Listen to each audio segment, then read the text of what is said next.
Assalamu alaikum, class 9th.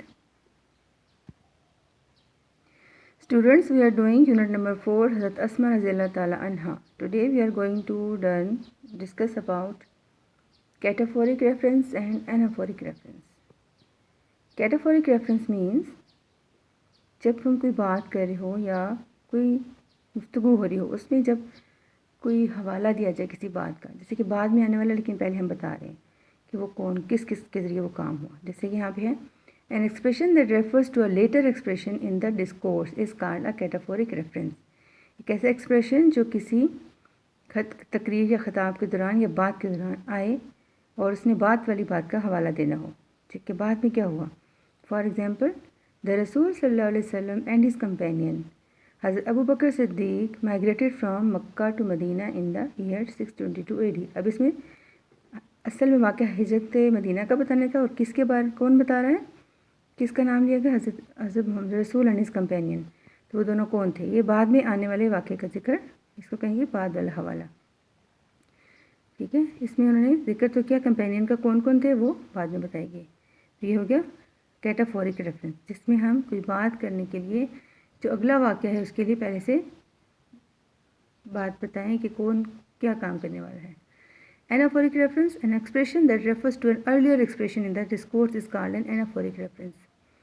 मतलब कि जो आगाज़ का बताए कि आगाज़ में वो क्या चीज़ थी, बाद में क्या हुआ। जैसे कि अब यहाँ पर एग्जाम्पल है, Hazrat Asma was amongst the early few who accepted Islam. She was the daughter of Hazrat Abu Bakr Siddique रज़ियल्लाहु ताला अन्हु। अब इसमें अस्मा जो है वो एनाफोरिक रेफरेंस बता रही हैं कि वो किसकी बेटी थी, अबू बकर सिद्दीक की, और असल में उनका क्या था, उन्होंने वो आगाज़ में इस्लाम कबूल करने वाली थी। ये आगाज़ वाला हवाला हो गया कि बेटी तो थी उनकी, लेकिन असल में क्या बताना चाह रहे हैं कि उन्होंने इस्लाम कबूल सबसे पहले लोगों में किया, ठीक है। इसको और समझने के लिए हम एग्जांपल्स देख लेते हैं। अब यहाँ पर हमें सेंटेंसेस दिए गए हैं जिनमें एनाफोरिक एंड कैटाफोरिक रेफरेंसेस जो है एक ही सेंटेंस में हमें बताने हैं, ठीक है। Tell whether the references given in these sentences are anaphoric और कैटाफोरिक। अब यहाँ पर क्वेश्चन है, Abu Jahl the chief of the disbelievers, ठीक है। ये आगाज़ हो गया, बात बताने क्या करने जा रहे हैं। In a fit of fury handed toward Hazrat Abu Bakr सिद्दीक्स home. किसकी तरफ गया? मतलब पहले हमने बताया कि अबू जहल जा रहा, किसकी तरफ जा रहा? कैटाफोरिक रेफरेंस हो गया अबू बकर सिद्दीक। जहाँ पे हम अबू जहल को अंडरलाइन करके ऊपर लिखेंगे एनाफोरिक रेफरेंस, और अबू बकर सिद्दीक जो है वो कैटाफोरिक रेफरेंस में आ जाएंगे। He began to knock at the door violently, ठीक हो गया। जा रहा तो था वो किस काम के लिए? हज़रत अबू बकर सिद्दीक के दरवाजे पर दस्तक देने के लिए, और कौन था वो? अबू जहल था। अबू जहल को बता दिया जो कि काफिर था और जा रहा था हज़रत अबू बकर सिद्दीक के घर पर दरवाज़ा नॉक करने के लिए। तो अबू जहल हो गया एनाफोरिक रेफरेंस, और हज़रत Abu Bakr Siddique cataphoric reference में आ जाएंगे। असल काम वो करने जा रहा था हज़रत अबू बकर सिद्दीक का दरवाज़ा खटकाने, लेकिन कौन जा रहा था, फिर उसका नाम बताने के लिए हमें बताना पड़ा शुरू में कि वो अबू जहल था। Number 2, her grandfather Abu Quhafa was a disbeliever at that time. अब अबू कहाफ़ा जो है वो उनका जिक्र किया जा रहा है, फिर उनको पहले बताया जाए कि वो कौन थे। हज़रत अबू बकर सिद्दीक के वालिद साहब थे और हज़रत अस्मा के ग्रैंडफादर बने। तो हर ग्रैंडफादर जो है वो एनाफोरिक रेफरेंस हो गया कि आगाज़ में बताया गया, फिर बाद में बताया कौन थे वो। कैटाफोरिक रेफरेंस में हज़रत अबू कहाफ़ा का नाम आ जाएगा। मतलब कि हर ग्रैंडफादर जो है, हर जो है एनाफोरिक रेफरेंस हो जाएगा, और Abu Quhafa cataphoric reference. When Aslam was playing cricket, he hurt his hand. He hurt his hand. बाद वाला इजहार हो गया, क्यों किया? When he was playing cricket. तो एनाफोरिक रेफरेंस हो जाएगा कि शुरू में उसने क्या काम किया, उसका हाथ जख्मी हो गया। तो when असलम जो है वो एनाफोरिक, और hurt his hand cataphoric reference हो जाएगा। Before she finished the work, Neelam had checked the mistakes once again. अब शी फिनिश द वर्क जो है वो एनाफोरिक रेफरेंस हो गया। चेक किसने किया? नीलम ने। वो कैटाफोरिक रेफरेंस, पहले काम किया तो फिर चेक हुआ ना। एनाफोरिक रेफरेंस में शी फिनिश आ जाएगा और कैटाफोरिक में आ जाएगा Neelam had checked. Anees threw the stone, he broke the window. He broke the window, टूट गई। कैसे टूटी? When he threw the stone, Anees threw the stone. तो अनीस जो है वो एनाफोरिक रेफरेंस, और broke the window cataphoric reference आ जाएगा। मतलब ही ब्रोक द विंडो जो है वो कैटाफोरिक हो जाएगा। When she entered the room, Zeba was surprise to see so many guest. मतलब ज़ेबा कमरे में आई तो उसको पता चला कि कौन था। कौन थे पहले वहाँ पे, कौन आई, ज़ेबा आई। एंटर्ड द रूम, ज़ेबा व सरप्राइज। ज़ेबा सरप्राइज कैसे होगी, मतलब पहले जब वो दाखिल हुई तो उसको पता चला अंदर सब लोग उसके लिए सरप्राइज लेके गेस्ट बैठे हैं। The city of garden, the city of gardens anaphoric reference है किसके लिए, Lahore is a famous for its historical places. जो लाहौर है वो बहुत मशहूर है, कौन सा शहर, जो कि बागों का शहर भी है। ठीक हो गया। इसी तरह आप लोगों ने हर सेंटेंस के अंदर जो है वो अपने एनाफोरिक एंड कैटाफोरिक रेफरेंसेस तलाश करने हैं कि कौन सा वाक्य किस वजह से हुआ।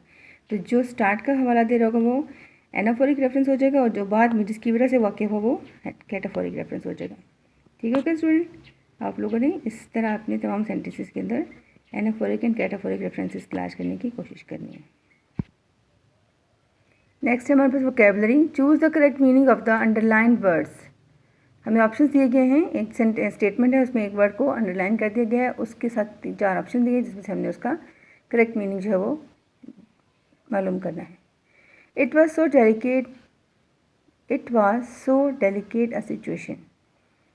डेलिकेट का मतलब होता है बहुत नाजुक और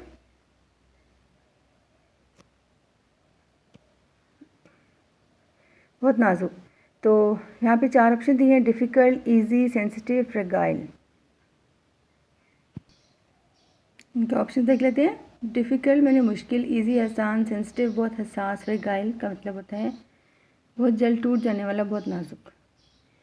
तो डेलिकेट किससे मिलेगा, फ्रेगाइल के साथ। Delicate fragile are having the same meanings, okay, they are the synonyms of each other.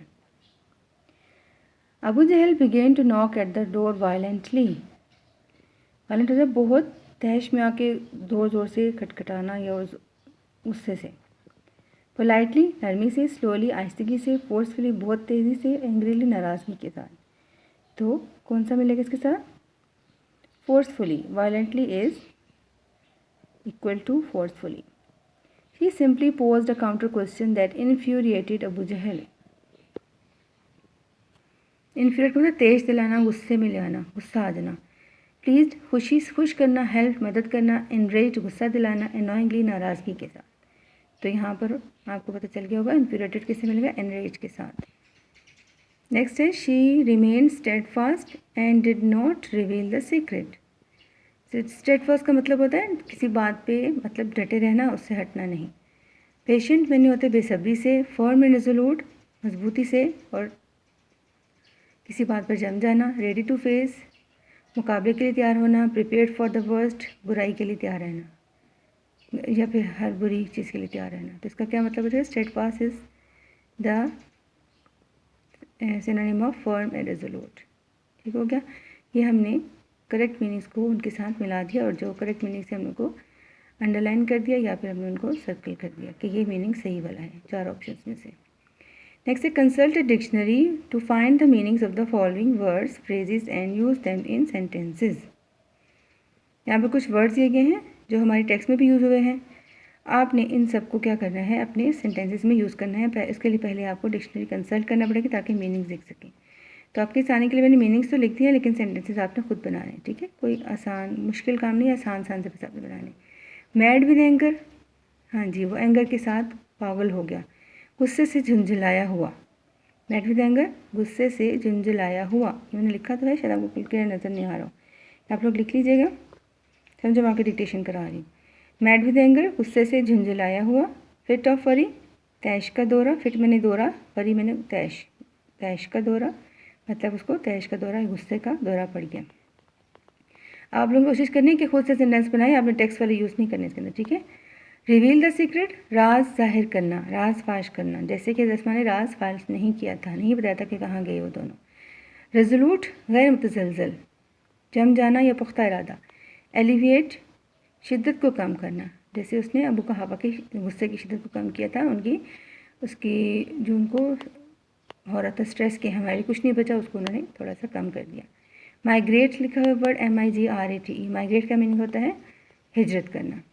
Companion साथी, रिफ्यूज पनाह, गेव अवे बांट दी या बांट देना, दे देना, अपनी सब चीज़ किसी को दे देना। डिटरमाइंड पुरअज़्म, ये हो गए तमाम आपके वर्ड्स। इनके आप लोगों ने सेंटेंसेस बनाने अपनी नीट नोटबुक के अंदर। ठीक है, आज के लिए इतने काफ़ी है, बाकी इंशाल्लाह हम कल करेंगे। ओके स्टूडेंट्स, अल्लाह हाफिज़।